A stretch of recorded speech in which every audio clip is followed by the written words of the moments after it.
азыркы биз бекиткен маселе боюнча чечим кабыл алыш үчүн 60 кем эмес болуш керек, туурабы? Бизде залда 53 киши каттоодон өттү, 53 депутат. Биз чечимибиз кандай болуп калат анан? Же талкууланганча келип калышы мүмкүнбү, урматтуу төрага? Исхаков Саматович, бул жерде комитеттин төрагасын шайлоо жөнүндө болуп атат. Бул көпчүлүк менен шайланат. Анан чечимдер бул регламент. Жалпы жыйын боюнча айтып атам да. Ушул маселени караш үчүн, кабыл алыш үчүн 60 кем эмес депутат добуш бериш керек деген талап бар да. Алдын ала айтып атам, бул кандай биз бекер иш кылбайбызбы же күтө турбайлы адамдар келсин, 80-90 адам келсин деп. Исхаков Саматович, азыр дагы региондордо жүргөн депутаттар бар экен. Алар жолда келетат. Азыр жумушту баштаганга жол берилет, анткени кворум бар. Ошондуктан жыйынды ачык деп жарыялап жумушту алып баратабыз. Бардыгын регламенттин талаптарына ылайык жумушту алып баратабыз. Урматтуу депутаттар, эми регламенттин 32-беренесине ылайык бүткүл жогорку кеңештин комитетинин тартибинде иш алып барып, бүткүл жогорку кеңештин комитетинин жыйынын тартибине өттүк деп жарыялайм. Анда эмесе комитеттин тартибинде жогорку кеңеш жумушун улантат. Комитеттин төрагасы Улан Бердибаевич, келиңиз, комитетти алып барыңыз.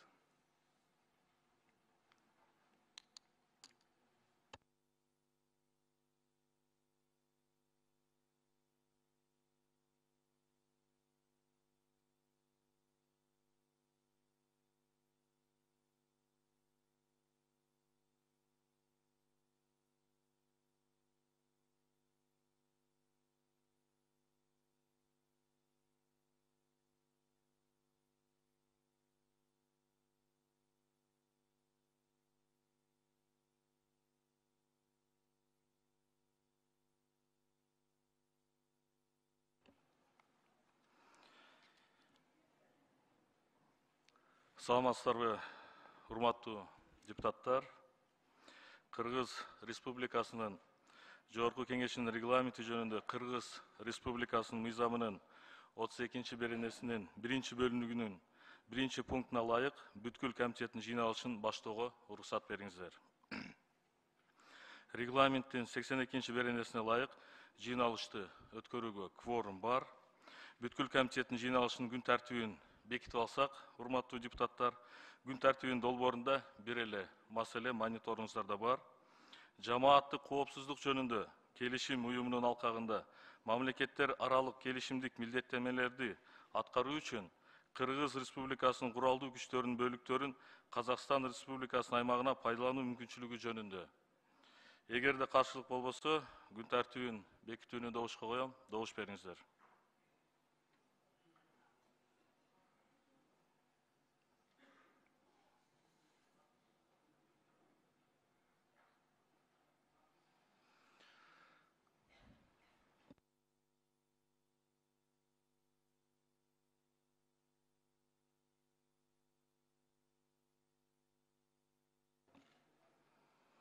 Рахмат, добуш берүүнүн жыйынтыгы макул 47, баары 47, катталды 54.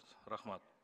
Рахмат, урматтуу депутаттар. Бул жерде сунуш түшүп атат. Камчыбек Кыдыршаевичтен, Акылбек Үсөнбековичтен, жогоруда Акылбек Төмөнбаевтан да сунуш түштү. Аталган маселени жабык түрүндө өткөзөлү депчи. Ошон үчүн урматтуу депутаттар, добуш берип туруп, андан кийин ортоңку трибунага чыкпайлыбы? Кандай дейсиздер? Кандай дейсиздер, урматтуу депутаттар? Биринчи микрофон. Кечиресиз, Улан Бердибаевич. Бул жер жогорку кеңештин парламенти. Ар кандай сунуштар депутаттар тарабынан болуш керек да, ошол колго салыныш керек. Анан кийин бири-бирибизге акарат келтирип, ар түрдүү сөздөр сөзсүз болот окшойт, ар ким позициясын айтып атканда. Анан бүгүнкү күндө чогулушка сөзсүз түрдө бүгүнкү заседанияга лидер фракциялардын бардыгы келип, ушундай бир негиздүү маселеде өзүнүн позициясын билгизиш керек болчу.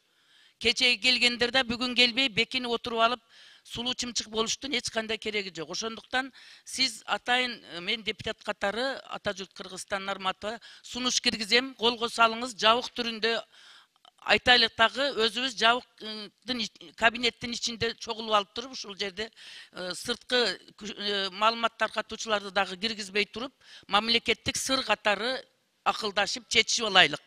Бири-бирибизге коомчулукка акарат келтиргендин кереги жок бул жерде. Мамлекеттик маселе бул.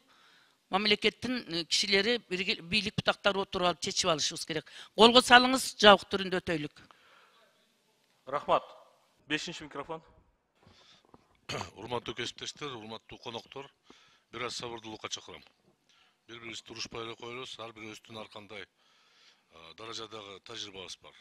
Ушул процедуралык сунушка дошко коебуз, бирок менде да кошумча сунуш бар да. Бизге баяндамачы Камчыбек Кыдыршаевич менен ушу коргоо министр жетишет. Калган өкмөт башчы орун басарлары менен кете бербейбиз деп.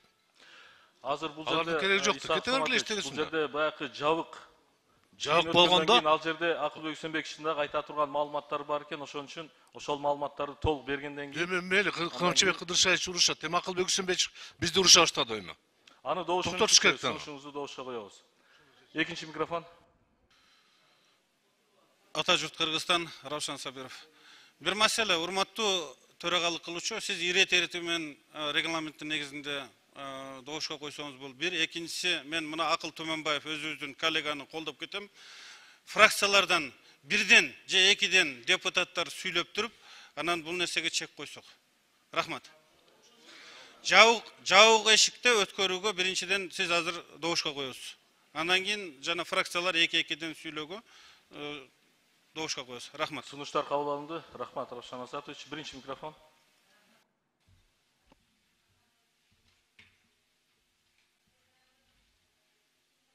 Мен да бир сунушту кошумча айткым келип турат. Биздин спикерибиз барбы? Талант Турдумаматович. Спикер барбы бизде? Мындай өтө сезимтал маселе каралып аткан учурда спикер отуруш керек. Милдеттүү түрдө. Мен спикерге айтат элем. Фракциянын лидерлерин камсыз кылсаңыз. Эмнеси лидер? Ушундай сезимтал маанилүү маселе каралып аткан учурда жок. Кана Адахан Кимсанбаевич, кана Бакыт Төрөбаев, кана мен экеле лидерди көрүп атам да, кана Маматалиев, кана дагы экеле лидер фракция отурат. Эмне үчүн лидерлер жок ушундай учурда?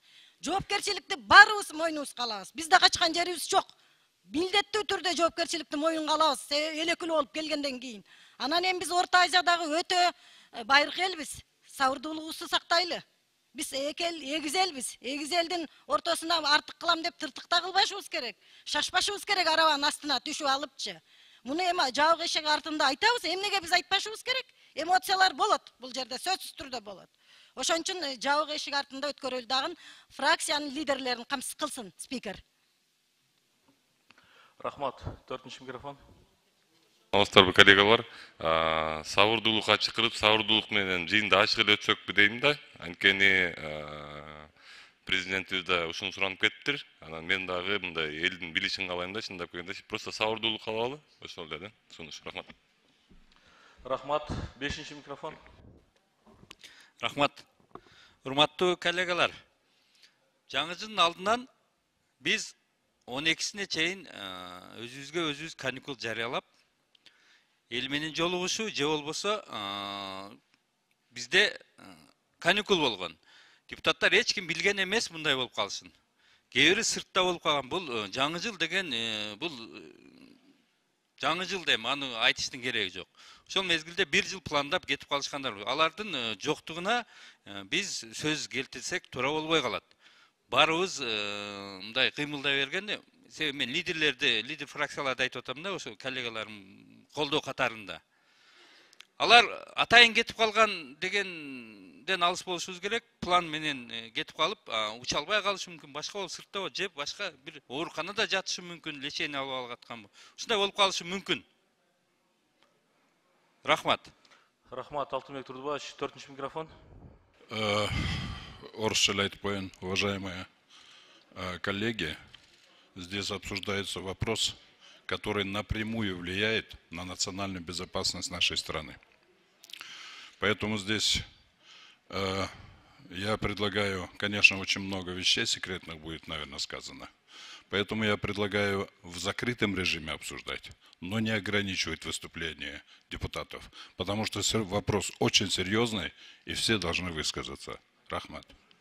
Рахмат, урматтуу депутаттар, чыкпасаңыздар, анда бул жерде бир нече сунуш түштү. Биринчи сунуш аталган жыйынды мындан ары жабык алып баруу боюнча. Ошол жабык алып баруу боюнча мен добушка коем. Добуш бериңиздер.